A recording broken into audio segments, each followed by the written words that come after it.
Hello, I am Tammy Marshall. I'm the author of these 6 books you see behind me, plus my newest one that I'm going to read to a portion of you today. If you've seen any of my other videos, you know that I am not in my normal location. I am actually out of town visiting my daughter. This is her apartment, but I wanted to share with you, because it's been a while since I made a video.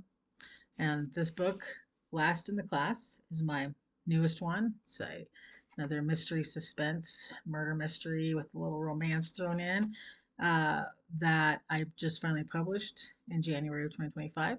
And this is now February. So it's about time that I shared at least the beginning of this for you. And you can find videos that contain the first chapters of all 6 of my previous novels on my playlist. So please subscribe and go back and watch some of the others. But today I'm sharing the prologue of Last in the Class. Bergman, Iowa, May 1960. The first row of the 57 members of the 1960 graduating class of Bergman, Iowa, rose to receive their diplomas. Ginny waited her turn and then stepped up onto the stage in the high school gymnasium.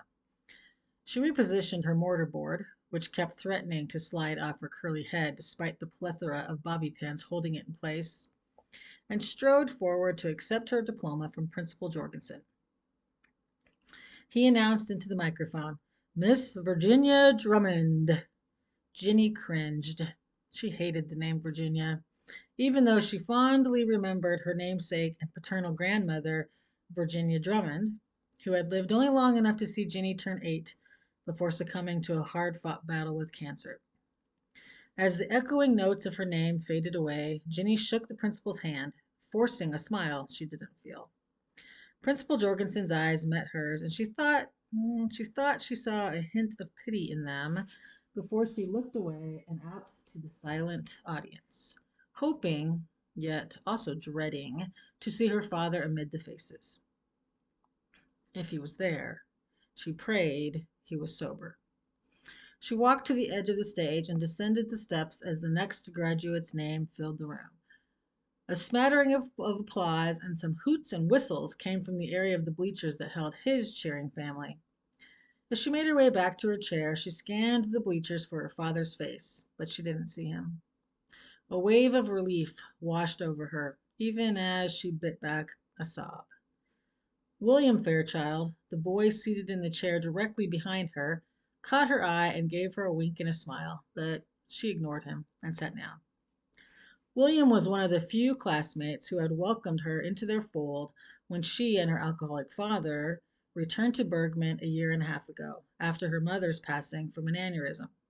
Prior to his wife's death, Donnie Drummond managed his drinking well enough to maintain employment at the lumber mill, but after she died, he fell apart and subsequently lost his job. His older brother Daniel arrived one day at the rundown trailer house outside of Des Moines and insisted he bring Ginny back to Bergman to be near what remained of her family. And he offered Donnie a job on the family farm that he'd taken over from their father. Reluctantly, Donnie had agreed, but most days he rarely did any farm work, spending his time instead in the local bars.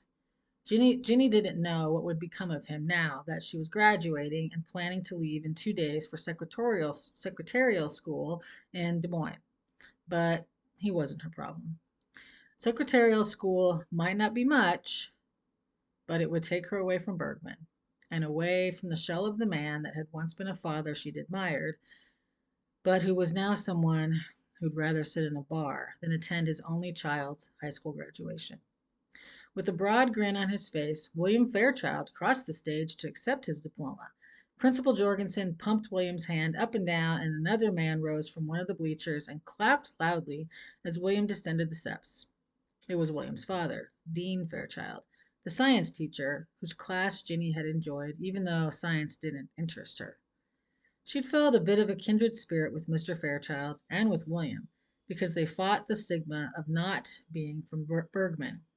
Even though Mr. Fairchild had been teaching at the high school for 6 years, he was still considered to be new because he'd replaced Mr. Winston, who'd been a Bergman high school staple for almost 50 years before retiring reluctantly at the age of 72, only to drop dead one afternoon 3 months later while trimming his beloved roses.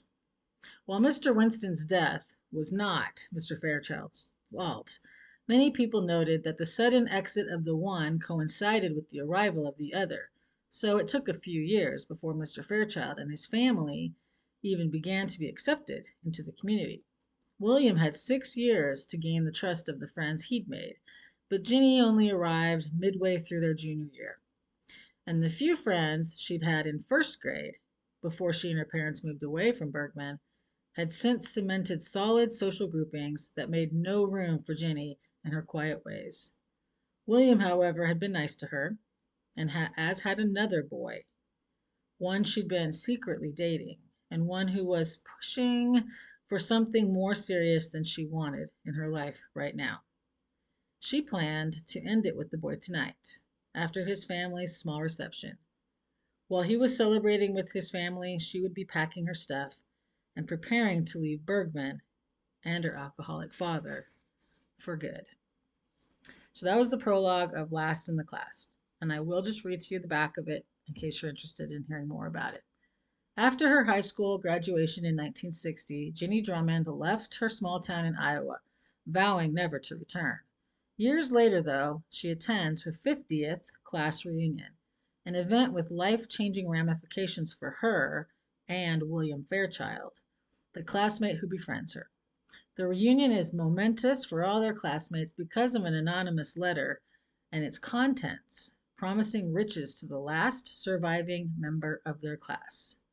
Ginny and William initially believed the letter to be a joke, but things soon turned deadly because someone will stop at nothing to be the last in the class.